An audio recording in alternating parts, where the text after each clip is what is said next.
Queridos hermanos, que el Señor les bendiga. Nos da mucho gusto poder llegar hasta ustedes una vez más a través de este medio. Y vamos a tener nuestro siguiente estudio de la Confesión de Fe de Westminster.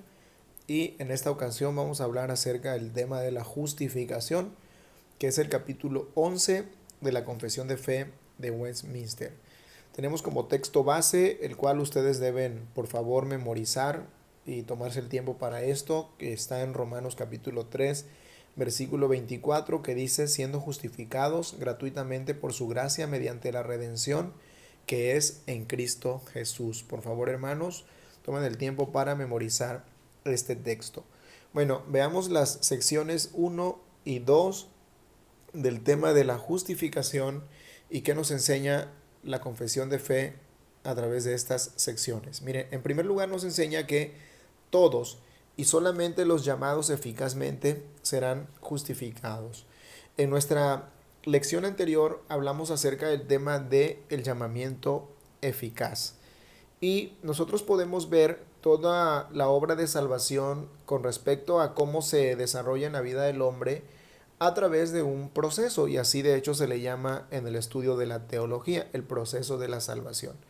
Y este proceso comienza desde la eternidad, es decir, allá en un punto en la historia eterna donde Dios, el Hijo y el Espíritu Santo decretaron que de toda la raza humana caída, de todos los seres humanos que por desobediencia habían quedado bajo condenación, y esto no es que Dios así lo haya querido, sino que el hombre hizo uso de la libertad que Dios le dio y desobedeció, y por lo tanto quedó bajo condenación en un estado de miseria.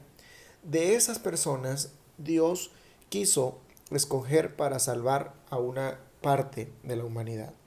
Entonces eso se llama la predestinación, y es solamente a ellos, a los predestinados, a los que el Espíritu Santo llama eficazmente, y es solamente a los que llama eficazmente a los que se aplica la obra de justificación. Recordemos que el llamamiento se da a través de dos formas, eh, o siguiendo un proceso de dos elementos, específicamente el llamamiento.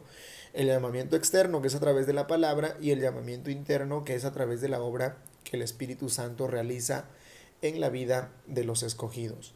Entonces, la justificación es un acto judicial de Dios en el que se declara que la persona justificada tiene derecho a la vista de la ley. ¿Esto qué quiere decir? Usted, cuando escucha la palabra acto judicial, seguramente traslada su mente a cuestiones civiles, a cuestiones judiciales. Y esto es cierto, y además es totalmente, tiene total relación con la obra de Dios. Dios es el juez justo. Y si nos preguntáramos qué es lo peor que le puede suceder al hombre, o cuál es la peor de las condenaciones que el hombre puede recibir bajo la ley en este mundo, podríamos pensar en una condena de 50 años para un individuo. Esa no es la peor de las condenas. Podríamos pensar en una cadena perpetua, es decir, estar recluidos en una prisión y nunca salir. Esa tampoco es la peor de las condenas.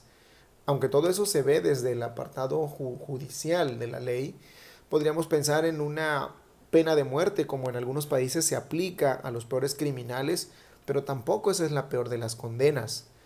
La peor de las condenas es la que decreta el juez del universo, el juez justo, es decir, Dios. Y esa condena es la exposición del ser humano, o quedar expuestos al castigo eterno, al fuego eterno, al infierno. Entonces, ¿qué es la justificación? Es el acto que Dios como juez lleva a cabo, y en el que declara a aquellos que escogió justificados y con derecho ante la vista de la ley. Es decir, ahora la ley ya no condena a los escogidos, sino que los escogidos ven la ley solamente como un medio a través del cual pueden desarrollar una vida de obediencia que agrade a Dios. Esto tiene origen en la imputación de la justicia de Cristo, es decir, como lo vimos en una de las lecciones anteriores, donde hablamos acerca de la obra mediatorial de Jesús, es decir, el hecho de que Cristo vino a este mundo y nació bajo condición humana para llevar a cabo la obra. ¿Cuál obra? esa obra en la que el ser humano debía pagar por sus pecados. Sabemos que ningún hombre sobre la tierra tenía la capacidad para pagar por sus pecados y por lo tanto satisfacer la justicia de Dios. Fue necesario que Cristo, el Hijo de Dios, viniera a este mundo y, habiéndose hecho humano, cargara con nuestros pecados sin haber cometido él ningún pecado, y entonces muriera en nuestro lugar, y por lo tanto el juez justo declarara ahora absueltos a los condenados, a los pecadores, y por lo tanto esa justicia fue la que Cristo alcanzó y entonces es la que nos imputa, es decir, nos comparte con nosotros, y es solamente a través de esa obra que el ser humano, el escogido de Dios, el hombre que es escogido, alcanza una absolución de su condena y por la justicia de Cristo que le es imputada, le es confirmada su salvación.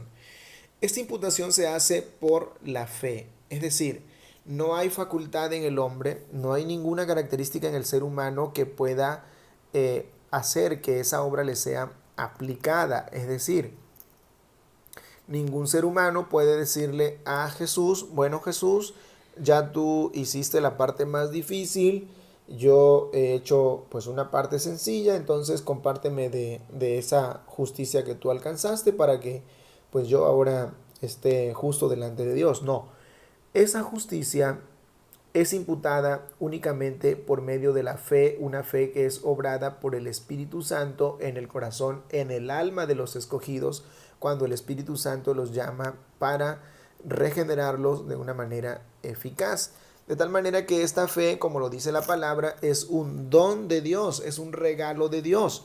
Y tenemos que entender que esta fe, al ser un regalo de Dios, pues es obrada por el Espíritu Santo, pero no debemos malentender como muchos han malentendido Hebreos 11.1, cuando algunos al contemplar Hebreos 11.1, que dice que la fe es la certeza de aquello que no vemos y la convicción de lo que esperamos, muchos interpretan eso como si simplemente tuviéramos que cerrar los ojos y imaginar que aquello que queremos va a llegar de alguna o de otra manera. No es así.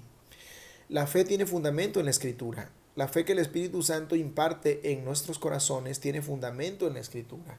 Porque la Escritura es palabra de Dios, la Escritura es la revelación divina. Entonces esta fe es un don de Dios que es impartido por el Espíritu, pero que se nutre en la revelación divina de tal manera que nosotros, los creyentes, no simplemente tenemos una fe ciega o una fe sin fundamento, sino que es una fe fundamentada absolutamente en la palabra y en la revelación de Dios, y por lo tanto es un don otorgado de parte de Dios. Entonces, es la fe, es a través de la fe que somos justificados, pero no únicamente por la fe. La fe no nos justifica solamente, sino que es un medio. Por eso el Espíritu Santo la aplica en nuestro corazón para que por medio de esa fe nosotros lleguemos a ser justificados al creer en Jesucristo como nuestro Salvador. Y esto debe entenderse muy claramente para descartar esas falsas ideas que se han tenido muchas veces acerca de la fe. Y por ahí algunos han clasificado algunos de los tipos de fe que mucha gente en realidad tiene. Por ahí algunos hablan de la fe histórica. Y esa fe histórica es simplemente tomar referencia de lo que ha sucedido en el pasado y tener el dato. Es como conocer un libro de historia y saber un poco de Jesús, pero realmente no creer por algo que el Espíritu Santo haya producido en el corazón. Y esa fe nos salva. Otra fe que han clasificado por ahí es la llamada fe milagrera, es decir, aquella que tienen las personas que cuando tienen algún problema, alguna situación adversa, acuden a la iglesia, acuden a la intercesión de la iglesia o acuden al Señor de alguna manera buscando una solución a su problema, pero únicamente en ese momento. Entonces, la verdadera fe, la fe que salva, la fe que nos lleva a la justificación, es la que el Espíritu Santo siembra en nuestro corazón y la que se cultiva con el paso del tiempo por el uso de la palabra, pero también por la obra del Espíritu. Y es esa fe que se fundamenta en la Escritura como revelación divina y que cada día nos acerca más y más a nuestro Salvador mediante una convicción y mediante una certeza de que en verdad hemos sido rescatados de las tinieblas y que ahora participamos de esa justicia que solamente Él alcanzó en la cruz. Aquí tenemos algunas citas bíblicas que nosotros podríamos revisar. Ya conocen, ya saben la recomendación, queridos hermanos. Ustedes revisen la mayor cantidad de citas posibles. Nosotros siempre revisamos algunas y vamos a ver qué dice Romanos capítulo 8, versículo 30. Dice: y a los que predestinó, a esos también llamó, y a los que llamó, a esos también justificó, y a los que justificó, a esos también glorificó. Otra cita es la primera carta a los Corintios, capítulo 1, versículos 30 y 31, que nos dice: mas por él estáis vosotros en Cristo Jesús, el cual nos ha sido hecho por Dios sabiduría, justificación y santificación y redención, para que, como está escrito, el que se gloría, gloríese en el Señor. Y una cita más en la carta también del apóstol Pablo a los Gálatas, en el capítulo 5, versículo 6, nos dice: porque en Cristo Jesús ni la circuncisión vale, ni la incircuncisión, sino la fe que obra por el amor. Esa fe verdadera, esa fe genuina que es obrada por el poder del Espíritu Santo. Veamos qué nos enseña la sección 3, hermanos. Nos enseña que la justificación se funda en la completa satisfacción legal hecha por Cristo. Es decir, ¿cómo es posible que Dios, o en base a que Dios declara justos o justificados a los que merecíamos completamente el infierno? ¿Cómo Dios opta por absolvernos de una condenación eterna que Él mismo decretó por la desobediencia? ¿Qué cosa ha sido suficiente como para que Dios determine ya no someternos a esa condena? Bueno, aquello que ha sido suficiente es la satisfacción legal que Cristo realizó. ¿Y a qué nos referimos con satisfacción legal? Es que sobre la mesa, vamos a pensarlo así, sobre el escritorio del juez eterno de Dios, había una demanda que colocaba como únicos culpables a los seres humanos. Y era una culpabilidad tan grande cuya condena es el infierno. Entonces tenía que ser un ser humano quien muriera sacrificado para satisfacer esa demanda y por lo tanto alcanzar la justicia. Pero ningún ser humano sobre la tierra estaba capacitado para hacer eso, porque por cuanto todos pecaron están destituidos de la gloria de Dios. Entonces Cristo lleva a cabo esa obra, como sabemos, viniendo a este mundo, humillándose al nacer de mujer y así ocupando una naturaleza humana sin cometer pecado.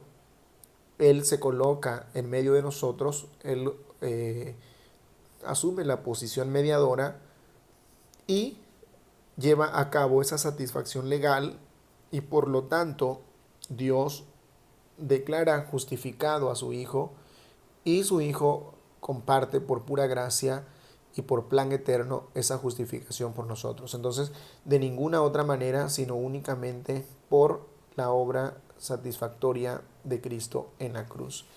Esta es una obra de la estupenda y libre gracia de la Trinidad. Es decir, no es una obra que se haya llevado a cabo porque el hombre lo haya pedido.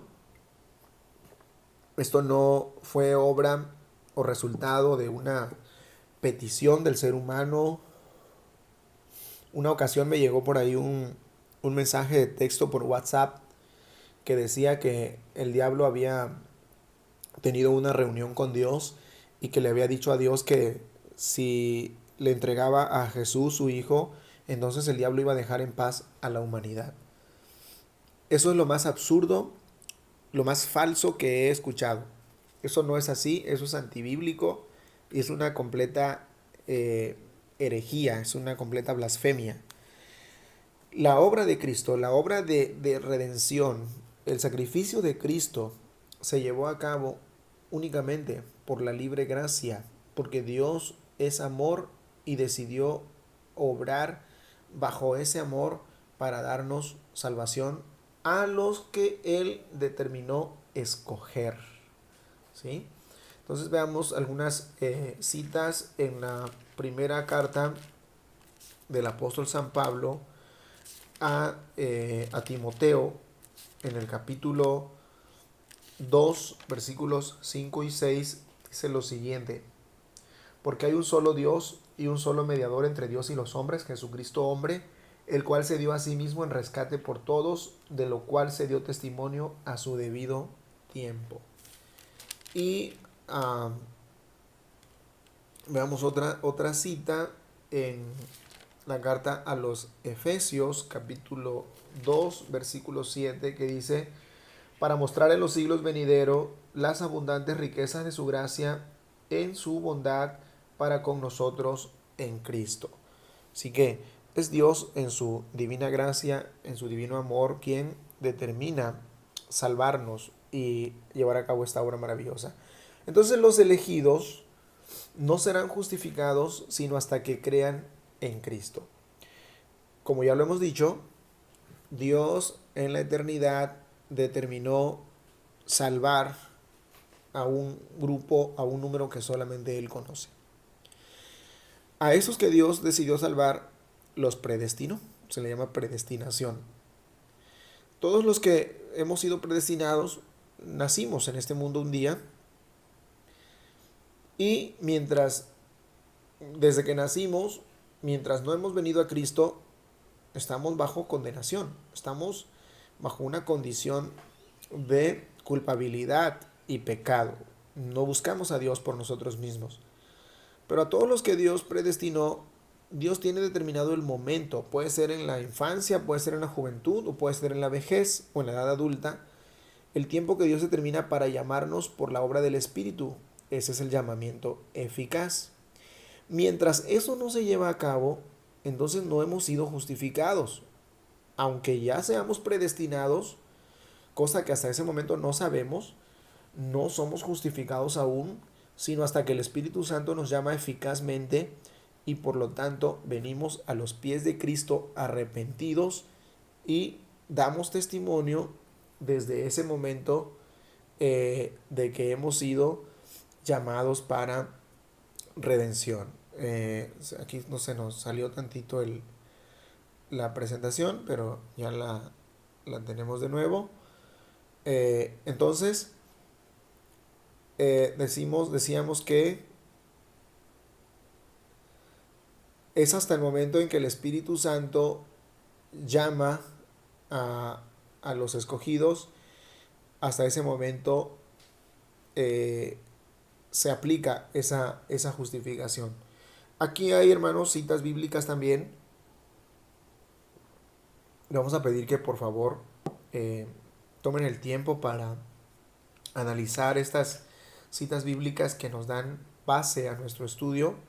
Yo menciono Efesios 5:2, que dice: y andad en amor como también Cristo nos amó y se entregó a sí mismo por nosotros, ofrenda y sacrificio a Dios en olor fragante. Bueno, veamos qué nos enseñan las secciones 5 y 6.